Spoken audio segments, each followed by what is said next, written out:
So we are live and we are having 6 to 7 questions of organic chemistry, all authentic and fastest. शुरू करते हैं फटाफट से.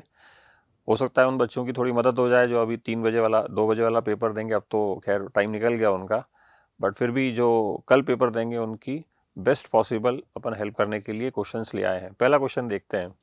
The product A and B in the following reaction are ambident nucleophilicity का question है. AgNO2 का structure बनाएंगे.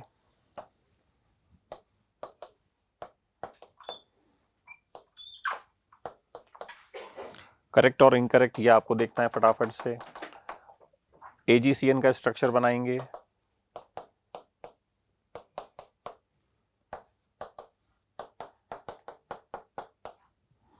ये करेक्ट है. तो जो बच्चों ने गलती की होगी मैंने आपको पहले ही बता दी कि आपको सबसे पहले तो जो मॉलिक्यूलर स्ट्रक्चर्स हैं वो सही बनाने हैं, और उसके बाद बहुत क्लियर बात है कि यहाँ से lone pair of nitrogen will attack and hence nitrogen will be attached to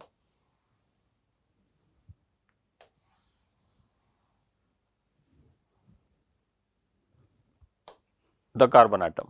ये आपको यहाँ पे ध्यान रखना था. तो ऐसा ऑप्शन जब अपन छाटेंगे तो I think the most probable and good and correct option is the fourth one. Direct NCERT का क्वेश्चन है, इजी क्वेश्चन है. Which of them is most stable arranged in the decreasing order of stability. ऐसा कुछ approximate question था कि या तो most stable पूछा हुआ था या ऑर्डर इसमें अरेंज करना था. तो I think this is aromatic cation.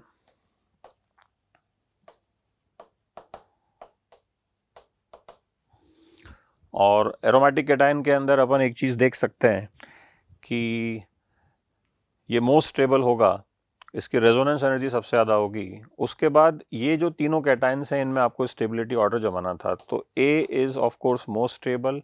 The tropylium इसका नाम है.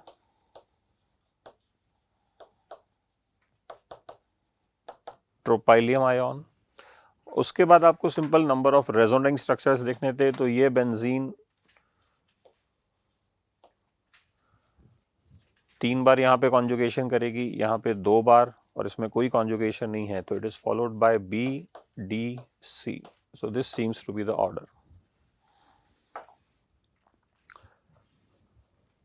सोडियम बाइकार्बोनेट टेस्ट है. This is given by strong acids.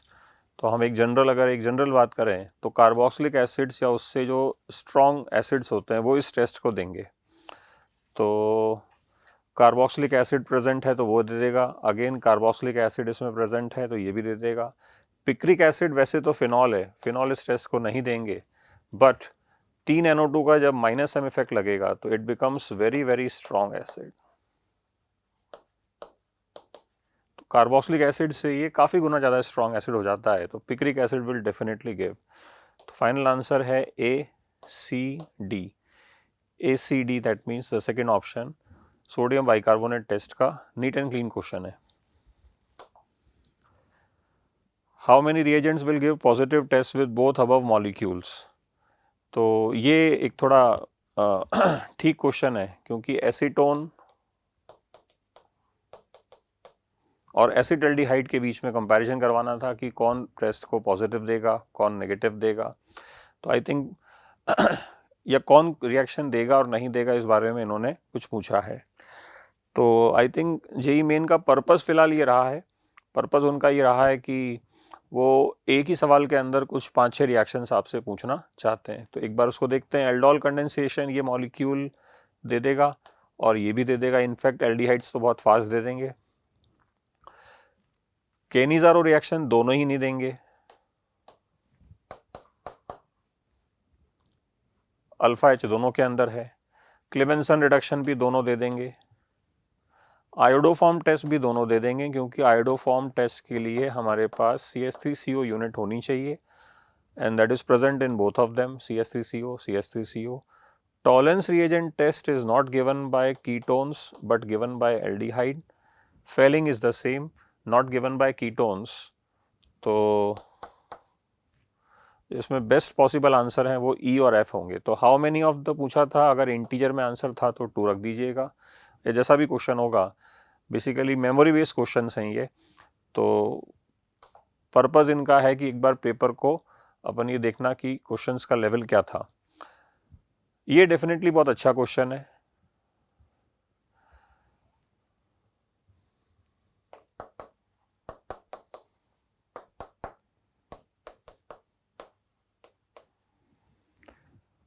इन दोनों में SN2 की जब अपन रेट ऑफ रिएक्शन फाइंड करते हैं ना, तो A has more rate of reaction than B for reaction 2। Reaction 2 नहीं है, थोड़ा सा मिसप्रिंट हो गया होगा टाइप करते वक्त, तो मैं सबसे पहले तो उस प्रिंट को ठीक कर देता हूं। फॉर रिएक्शन SN2, तो इसमें ऐसा देखा जाता है कि इसकी SN2 रिएक्शन बहुत फास्ट होती है due to the participation of nitrogen lone pair. Nitrogen का लोन पेयर इस लिविंग ग्रुप को पहले ही बाहर भगा देगा, ताकि आप जो भी न्यूक्लियोफाइल एम्प्लॉय करो वो रिएक्शन बहुत फास्ट कर देगा। So this is I think a very good example of neighbour group participation. थोड़ा out of the box concept है, बट इंपॉर्टेंट है कि भाई NGP बोला जाता है इसको, NGP, कि नेबर के अंदर ही जो ग्रुप लगा हुआ है, जब ये पार्टिसिपेट करेगा, लिविंग ग्रुप को बाहर निकालने में मदद करेगा, असिस्ट करेगा, this is also called anchimeric assistance.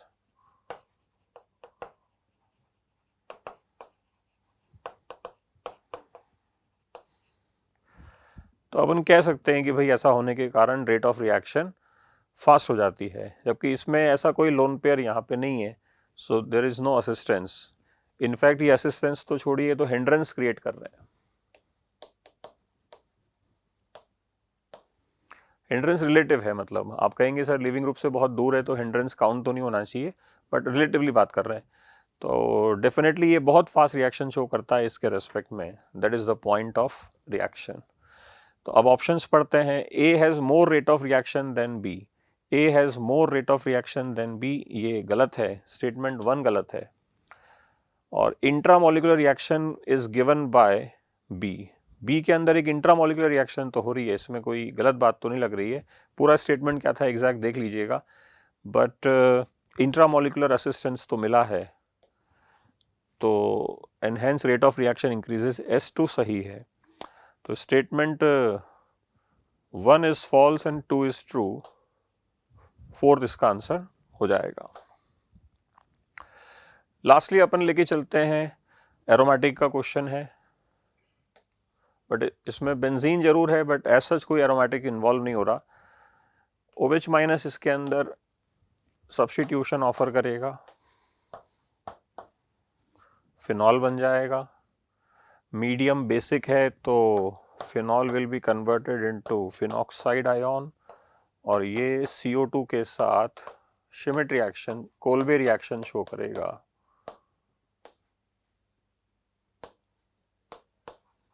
Salicylic acid will be the product. ठीक है, अब ये जो सैलिसाइलिक एसिड है, इसमें H+ डाला है जस्ट मीडियम न्यूट्रलाइज करने के लिए, इसकी अमोनिया के साथ रिएक्शन ऑफर की है, तो ये दोनों मिलके अमाइड बना लेंगे।